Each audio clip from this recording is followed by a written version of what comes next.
हरिओम दर्शकों, नमस्कार। मैं फिर से हाजिर हूँ आप सभी दर्शकों के सामने सिटी न्यूज़ चैनल के राशिफल कार्यक्रम में। आज है दिनांक 16 मई 2021।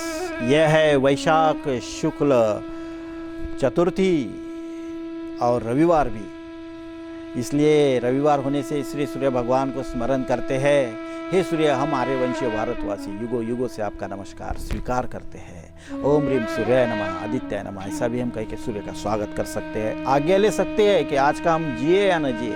तथास्तु तथास्तु तथास्तु। सूरज की आवाज़ की गूंज हमारे मस्तक में गूंजना चाहिए और ओंकार के साथ हमने उनका स्वागत भी करना चाहिए 3 बार ओम का जाप करके, तो रविवार का सम्मान हो ही जाता है। आद्रा नक्षत्र, शूल योग, विष्टिकरण, मिथुन राशि, भद्रा समाप्ति भी है आज। और आज के इस दिन में हम एक बहुत ही अच्छे विषय पर ध्यान देने वाले हैं। सभी दर्शकों के लिए बहुत ही फायदे कारक। कर्ज का भय। जीवन में पीड़ा होती है या दोष होता है, श्राप होता है, क्योंकि कई लोग कर्जा लेके घर बनाते हैं और उसी घर में चिंता करके जीवन व्यतीत करते हैं। कई बार घर बना के बड़ा सुख साधनों से प्रचुरता बनाई जाते हैं और उसी सुख साधनों को मार्गी लगाकर विलेवाट करके कर्जे को निपटाया जाता है। कई लोगों को घर लेने के बाद ऐसे मुसीबतों का सामना करना पड़ता है कि एक इंसान सवालों के घेरे में आ जाता है। ऐसे कई सवाल पूछे हैं दर्शकों ने और इसी बहाने हम एक कुंडली भी अध्ययन को ले रहे हैं। उसी कुंडली के बहाने हम इस विषय पे बताएंगे कि कर्ज का भय व्यक्ति के जीवन में एक पीड़ा तो नहीं, श्राप तो नहीं या दोष तो नहीं। तो आज के दर्शक है चिरंजीव अथर्व सुधीर जी बगेकर, मंगलधाम कॉलोनी में रहते हैं, अमरावती में। आदर्श पिता, सुनैना माता और अपनी प्यारी बहन के साथ बहुत बड़े भवन में निवास है। इनका जन्मदिन है 24 मई 2010 सुबह 7 बजे अमरावती में। उम्र के 10 साल हो गया है। अभी बचपन समापन की ओर आ रहा है। अगले साल 2021-22 में अपने कुमारावस्था को प्रारंभ भी हो जाएगा। तो आज के दिन में इस बालक के भविष्य के पहले हम देखेंगे कि शुभ मुहूर्त क्या है। कि कल की अक्षय तृतीया 2 दिन पहले की होने की वजह से अभी हमारे लिए आज रविवार को एक आचार्य बनने का सुअवसर प्राप्त होता है। हम किसी कार्य को प्रारंभ कर सकते हैं, जैसे प्रतिपदा होती है, ब्रह्मतिथि, जिस दिन हम हर कार्य का शुभारंभ कर सकते हैं। संकल्प करना हो तो मासिक शिवरात्रि को करें। किसी भी कार्य को प्रारंभ करना है तो प्रतिपदा को करें। और संकल्प पूर्ति करना हो, आज मुझे हर बात को समेटना ही है, तो पहले ही निर्धारित करके रखें।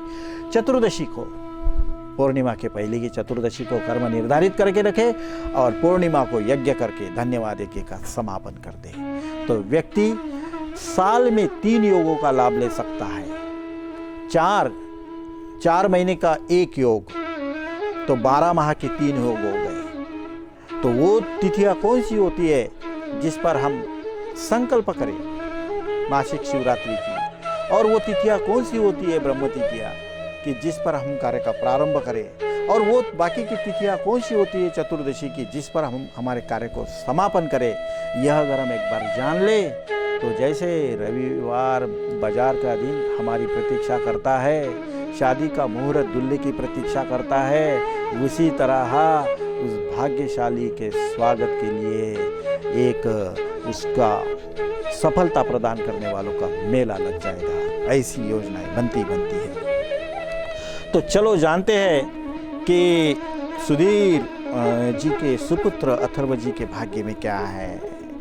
अथर्व का अर्थ है, अथर्व शीर्ष में बताया गया है कि प्रथम, जिसमें बिंदु, रेशा और अर्धचंद्र से शब्द की उत्पत्ति होती है, उसे अथर्व कहते हैं। फिर उसे उकार, एलांटी, मात्रा लगा के भाषा का निर्माण होता है। तो अगर आपको इनके स्वभाव देखा जाए तो अथर्व शीर्ष के जैसा बिंदु, रेशा, अर्धचंद्र, भाषा का ज्ञान बहुत अच्छा देना, घर में भाषा बहुत ही सुंदर और शुद्ध बोलना, तो इस व्यक्ति का स्वभाव बहुत ही अच्छा बनेगा। आदतों में देखा जाए तो इस व्यक्ति में उच्चतम आदतें हैं, लेकिन यह अवस्था अनुकरण की है। अगर माता पिता इसके सामने कुछ किताबें पढ़ने का शौक रखती है, इसे हर काम में एक सहयोग लेने की आदत रखते हैं। रोटी बनाना है तो आटा पेल के देखो, बर्तने मांज के देखो, घर झाड़ू करके देखो, क्योंकि भोजन बनाने की कला अगर ये सीख जाए तो ये आत्मनिर्भर बन जाएगा और आगे जीवन में आत्मनिर्भर बनने की कला भी करेगा ही करेगा और सब बुरी आदतों से दूर भी रहेगा। आरोग्य स्वास्थ्य के बारे में देखा जाए तो इस बालक को वाहनों का बहुत शौक रहेगा और बादशाह जैसा, राजा जैसा, देवता जैसा रहना चाहता है। लेकिन इसे भान दिया जाए कि तुम्हें मनुष्य बनना है, मनुष्य बनने की पूर्ण कोशिश करनी है तुम्हें, और उसके लिए इसे हमेशा एक विद्वान को मिलाने लेके जाए। हर साल जब इसका जन्मदिन हो तो उसे किसी श्रेष्ठ आदमी को मिलाने लेके जाया जाए। गणपति के 10 दिनों में उसे किसी विद्वान का दर्शन जरूर किया जाए और उपदेश दिया जाए। जब जब श्रेष्ठ अवसर आते हैं तो एक पुष्पमाला का गुच्छ लेकर और एक मिठाई लेकर किसी विद्वान को इसे मिलाने की आदत डालिएगा। इसके भीतर में स्वास्थ्य की रक्षा होगी और इसे मनोवांछित मनोबल का लाभ भी प्राप्त होगा। भाग्योदय के बारे में देखा जाए तो यह व्यक्ति जो है अभी 2028 में समझदार हो जाएगा और 2035 में स्वतंत्र विचारों का भी हो जाएगा, बहुत ही जल्दी।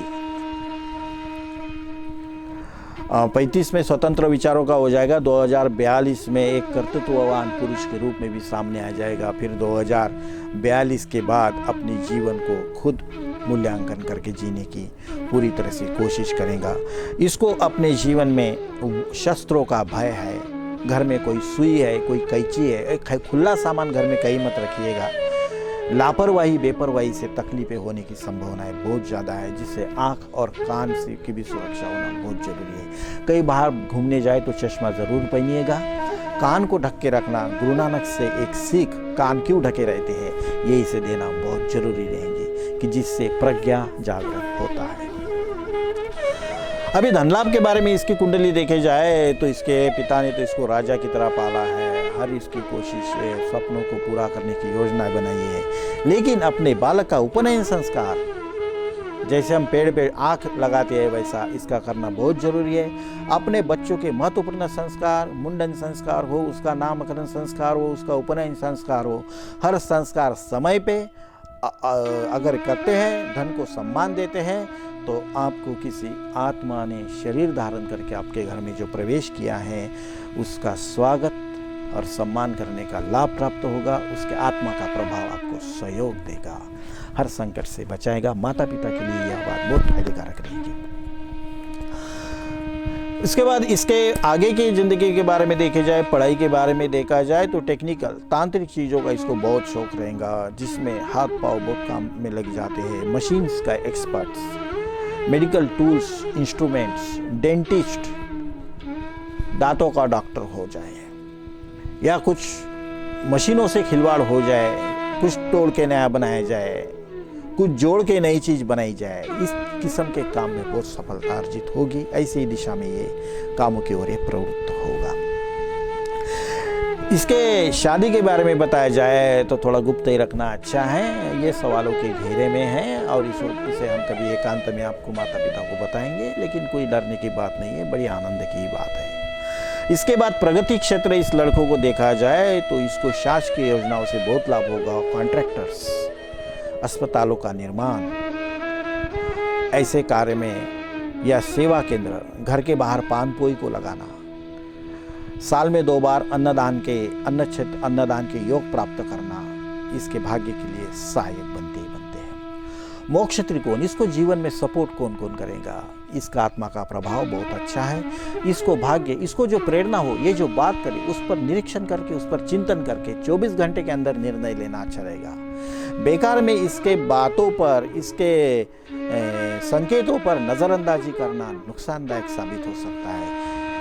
इसको जो सपने आते हैं, इसको जो शकुन होते हैं, इसके मन में जो इच्छा होती है जिस दिशा में जाने की, उसका सूक्ष्म निरीक्षण करे, उस पर परामर्श ले, किसी विद्वान का मार्गदर्शन ले और इसके लिए दिशा तय करे। यही पालकों का कर्तव्य है। अन्यथा अपने बालकों को छोटा समझने का दोष आपको लग सकता है। दिन के शुभ दिशाओं में देखा जाए तो अमरावती शहर की पूर्व दिशा इसके लिए बहुत लाभदायी है। बडनेरा साइड विद्यापीठ की तरफ ये पूरा एंगल इसके लिए बहुत ही लाभदायी है। उसी दिशा में इसकी शादी होंगी, उसी दिशा में इसकी गति रहेंगी, उसी दिशा में इसको घूमने की प्रवृत्ति रहेंगी। प्रहर अगर देखा जाए दिन का तो इसको तीसरा और छठवां प्रहर बहुत लाभदायी है। दोपहर 12 से 3 बजे का समय अध्ययन करने के लिए, उपदेश देने के लिए अच्छा है।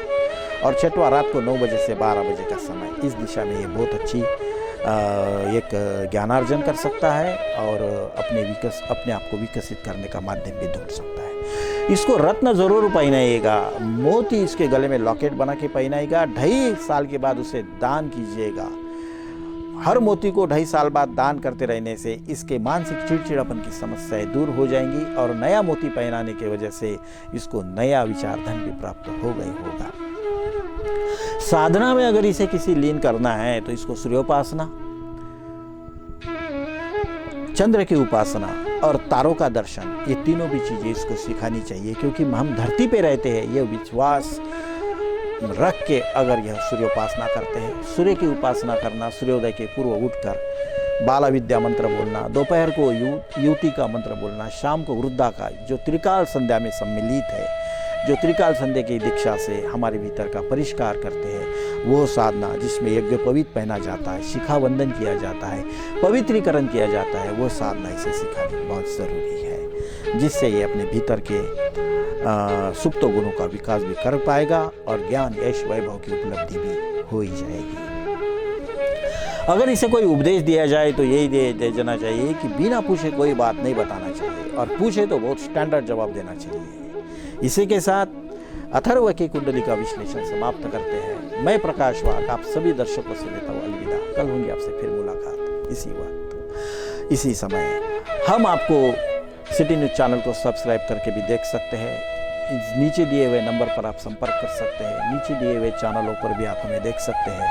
हम एग्जैक्ट कहाँ है इसके लिए हमारा नंबर 9420125770, इस पर आप व्हाट्सअप या मिस कॉल देकर जानकारी प्राप्त कर सकते हैं।